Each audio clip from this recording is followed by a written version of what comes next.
오늘 이 말씀을 가지고 이웃을 생각하며 살자라는 제목으로 하나님 말씀 전가하도록 하겠습니다. 우리가 잘 아는 일화가 하나 있습니다.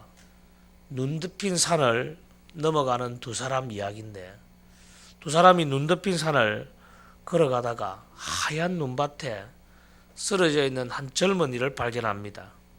다행히 가까이 가보니까 숨이 붙어 있습니다. 숨을 쉬고 있습니다.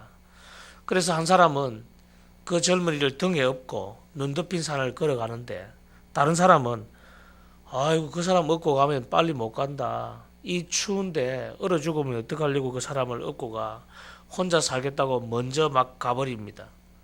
자연히 등에 젊은이를 업은 사람이 걸음이 늦어질 수밖에 없잖아요. 그래도 포기하지 않고 거의 마을까지 도착했습니다. 거의 도착했을 때 발에 뭔가 걸려서 넘어지고 나서 이 걸린 것이 뭔가 보니까 바로 먼저 혼자 살겠다고 내려간 동료였습니다. 젊은이를 등에 업고 걸은 사람은 그 젊은이 때문에 체온이 유지될 수 있었지만은, 혼자 살겠다고 서두른 사람은 결국 추위를 혼자서 견디지 못해서 얼어 죽고 말았다는 일화입니다. 이 일화는 우리에게 다른 사람을 생각하는 마음이 다른 사람뿐만 아니라 자기 생명까지도 살린다, 그 이야기를 전해줍니다. 여러분, 오늘 우리는 우리만 생각하겠다 생각하면 우리도 죽고 또 주변도 죽어갑니다. 그러나 주변을 살리면 그 주변을 살리는 것 때문에 나도 산다는 겁니다. 저는 항상 교육에 지치면서 그런 생각을 합니다. 내 자녀만을 위하는 삶은 결국 내 자녀도 죽게 되지만은, 다른 자녀들을 생각하며 살아갈 때는 그 사회 속에서 내 자녀는 바르게 살아갈 수 있다는 것, 안전해질 수 있다는 것, 그것을 늘 생각합니다. 저는 학교 다닐 때마다 늘 생각한 것이, 주변에 문제 학생들이 많을 때 거기에서 내 아이만 문제 없이 자라면 된다, 그러다가 나중에 문제 아이들 때문에 내 아이가 피해를 보고 결국은 망쳐지는 일들을 많이 보았습니다. 오늘 우리의 사회도 마찬가지입니다. 우리가 혼자 나 자신만 살겠다 하다 보면 결국은 주변이 다 죽어버립니다. 그러나 주변을 돌아보면 나 자신도 유익을 얻습니다. 오늘 하나님의 말씀도 그 이야기를 우리에게 들려줍니다. 이스라엘 백성들이 지켜야 할 도덕법은 이스라엘 백성들이 이방 민족들과 구별되기 위하여 요구되는 정결의 목적으로 제정되었습니다. 그 내용 속에는 이웃의 어려움은 반드시 도와야 하고, 남녀는 서로 의복을 구별해서 입어야 하고, 짐승을 대할 때조차도 자비로 돌봐야 된다, 그 이야기를 들려줍니다. 자, 한 가지씩 살펴보면서 하나님의 말씀이 우리 삶에 어떻게 적용될 수 있는가를 한번 생각해 보도록 하겠습니다. 제일 먼저 반드시 도와주라 라고 말합니다.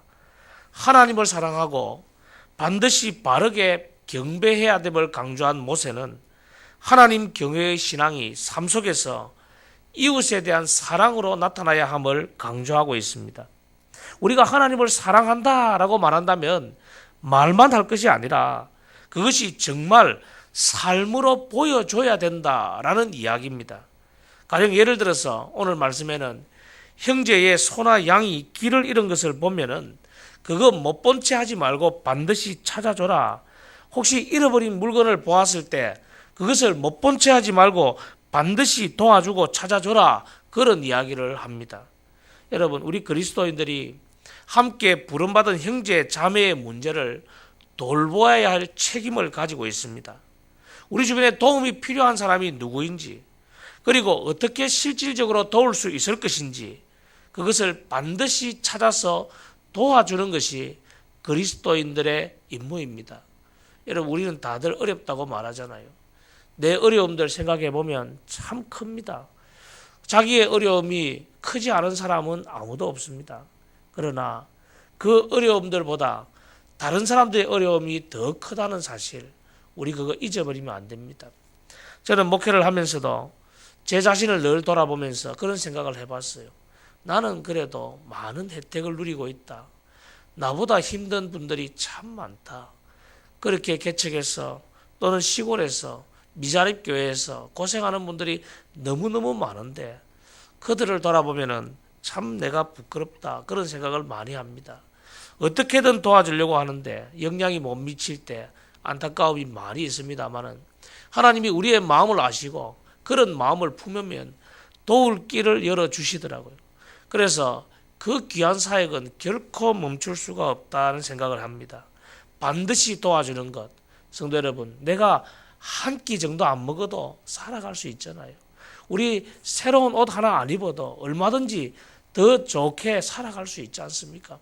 우리가 가지고 있는 것만 해도 충분하니까 반드시 도와주는 하나님의 사람들이 되시길 바랍니다. 두 번째는 정결한 하나님의 자녀로서의 역할을 다하라라고 말합니다. 율법은 정결함에 대한 세밀한 교훈을 줍니다. 먼저 여자가 남자의 의복을 입지 말고 남자는 여자의 의복을 입지 마라라고 말합니다. 좀 오늘 시대에는 좀 맞는가 이런 생각이 듭니다만은, 요즘은 뭐 전부 다 유니섹스라 해서 같이 입는 그런 옷도 많고, 또 여성스러운 그런 옷을 입은 남성들도 있고 남성스러운 옷을 입은 여자들도 있는데, 이런 말씀을 왜 주실까? 시대에 뒤떨어진 말씀이 아닐까 생각하지만 절대 그렇지 않습니다. 또 한 가지는 포도원에 두 종자를 섞어 뿌리지 말라라고 말합니다. 여러분, 9절 말씀 보면 약간 이상한 말씀이 나오죠. 내 포도원에 두 종자를 섞어 뿌리지 말라. 그리하면 내가 뿌린 씨의 열매와 포도원의 세산을 다 빼앗길까 하노라. 여기에 빼앗길까에 1번이 딱 주어져 있고 밑에 보면 성물이 이렇게 나와 있습니다.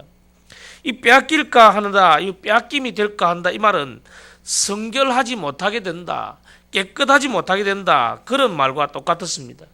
우리가 두 것을 섞어 뿌리면은 그게 잡종이 되어서 깨끗하지 못하게 될 수도 있다라는 이야기를 들려줍니다. 또한 이러한 금지 명령을 전통적인 해석이 어떻게 해석하느냐에 따라 보면, 하나님의 창조 질서의 순수성을 보존하라, 또 택함받은 이스라엘 백성들의 순수성을 유지하라, 바로 그 명령으로 전통적으로 해석하는 그런 해석이 있습니다. 여러분, 이러한 요구사항이 과거의 이야기가 아니라 오늘 우리 시대에도 적용됨을 아시기 바랍니다. 정결한 하나님의 자녀로서의 역할을 다하라, 혼합되고 섞인 모습으로는 살지 말라, 그 이야기입니다.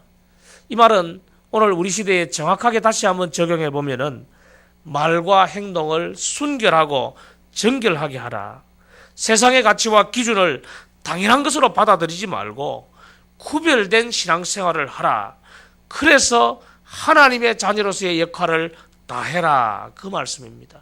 성도 여러분, 이 말씀이 우리에게 주는 것을 하나하나 적용시켜 보시기 바랍니다. 문자 그대로가 아니라 그 의미가 무엇인지 느껴보면은 우리는 거룩한 하나님의 백성으로서 정결하고 구별되게 살아야 되는 것입니다. 마지막으로 우리에게 주는 교훈은 긍휼의 정신을 가져라라는 겁니다. 율법은 자신뿐만 아니라 다른 사람, 자연에까지 긍휼의 정신을 품으라고 말합니다.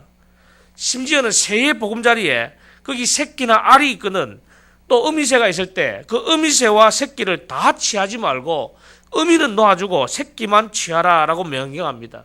무슨 뜻입니까? 어미는 혼자서 얼마든지 살 수 있지만은 새끼만 살려놓으면 그건 살 수 없다는 겁니다. 자비한 모습을 택해라는 것이죠. 또 새 집을 건축할 때는 지붕에 난간을 만들어서 사람이 떨어지지 않도록 해라, 혹시 있을 사고를 대비하라라고 이야기합니다. 또 소와 나귀를 한꺼번에 묶어서 그 결의해서 갈지 마라. 왜냐하면 보폭이나 성격이 다른 두 짐승을 괴롭게 하지 말라라고 이야기합니다.